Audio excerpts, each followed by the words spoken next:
Hi, geometry students. So today in class, we learned about two different types of criteria that we can use to prove that two triangles are congruent. So the first one, if all three pairs of sides are congruent, then that means that the two triangles are congruent because of, and then this is what we learned today, SSS, which stands for side, side, side.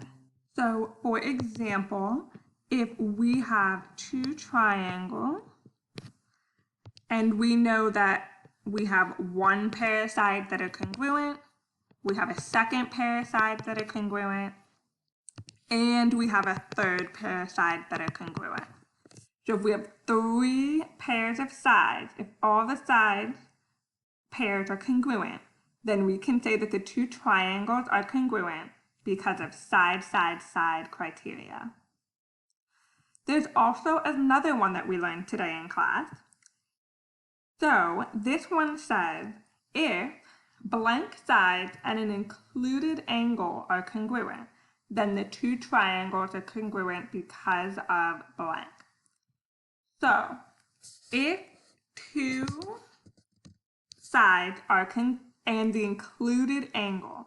So when I say included angle, that means that we're going to have, for example, we have two sides, and then an included angle is the angle that is in between those two sides.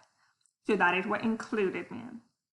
So if we have a side, an angle in the middle, and then another side, we can prove that two triangles are congruent because of side, angle, side, SAS. So keep in mind that that A stands for angle. It is in the middle of the two sides. All right, so let's go ahead and look at a couple of our homework questions. So we want to state if the two triangles are congruent, and then if they are, how do we know? So I want to know, can we use side, side, side, or side, angle, side to prove that they are congruent? So let's look at number 3. All right, for number 3, it looks like we have a pair of sides here and here that are congruent. They both have 2 tick marks. And then it looks like we have this right angle here and here. All right, so we have a side, an angle. Now I need to figure out, do I have another side? So right here, if we look, both of these triangles share the same side. So if they both share the same side, then that means that those two sides must be congruent because they're the same side or the same line. So that means we have a side, an angle, and then another side. Over here, we have a side, angle, and then another side. So that means that we can say, yes, these triangles are congruent by the side, angle, side theorem, or postulate. All right, let's look at number 4. For number 4, we have a side.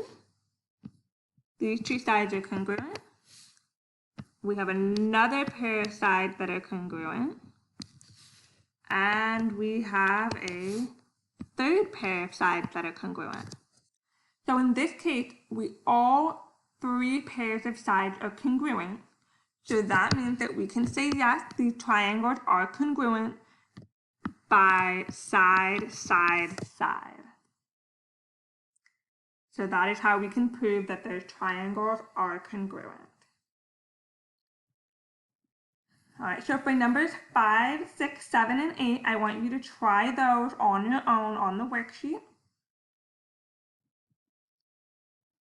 Okay, so on the back, this time I am going to give you the reason that we want to use to prove that the triangles are congruent, and we need to determine what information is missing in order for us to use that reason to prove that the triangles are congruent, and then we're going to write the congruence statement. Okay, so let's look at number 9. So for number 9, this says that we want to prove that these two triangles are congruent because of side, side, side. So that means that all 3 pairs of sides must be congruent. So it looks like we have one pair of sides that are congruent. They both have 2 tick marks.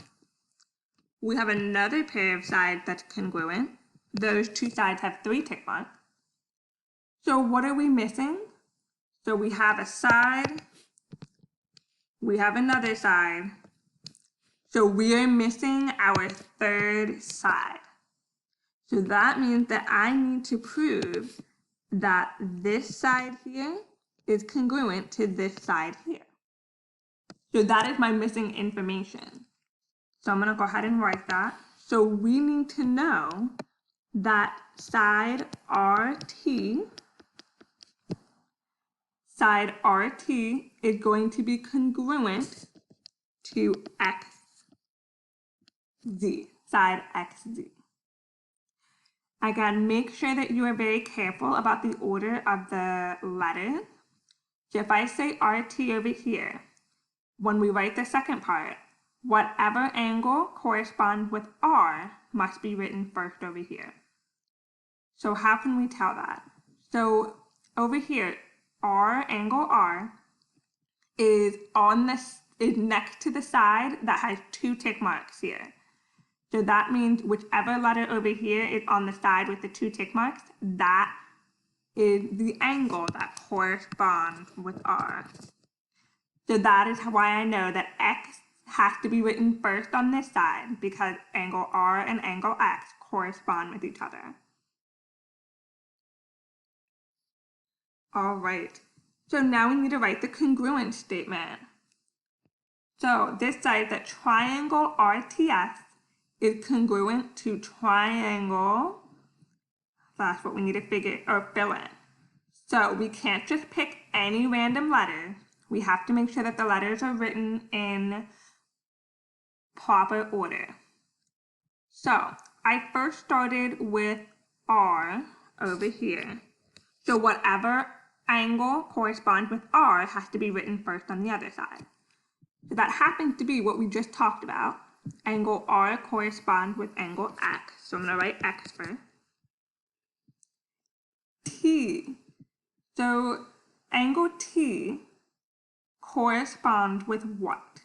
So it looks like angle T is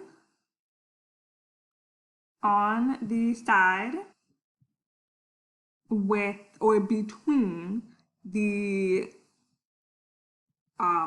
the side with 1 tick mark and the side with 3 tick marks. So it's between in this case, my purple and my green line. So the other letter that's between my purple and green line, or between the side with 1 tick mark and 3 tick marks, is Z. So that means that angle T corresponds with angle Z. So I would write Z next.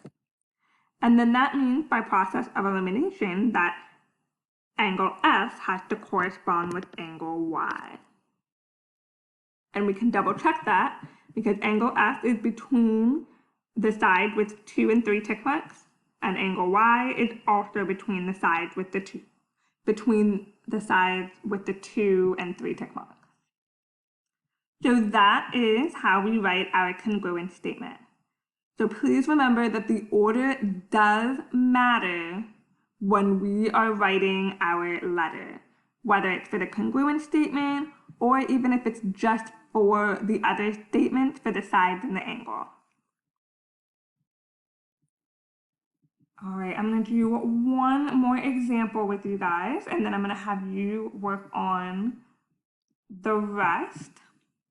All right, so let's go ahead and do number 11 together.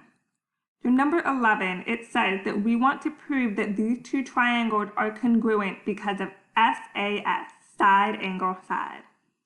So let's see what we already have. So it looks like we have one side, or one pair of sides that are congruent, and then we also have another pair of sides that are congruent.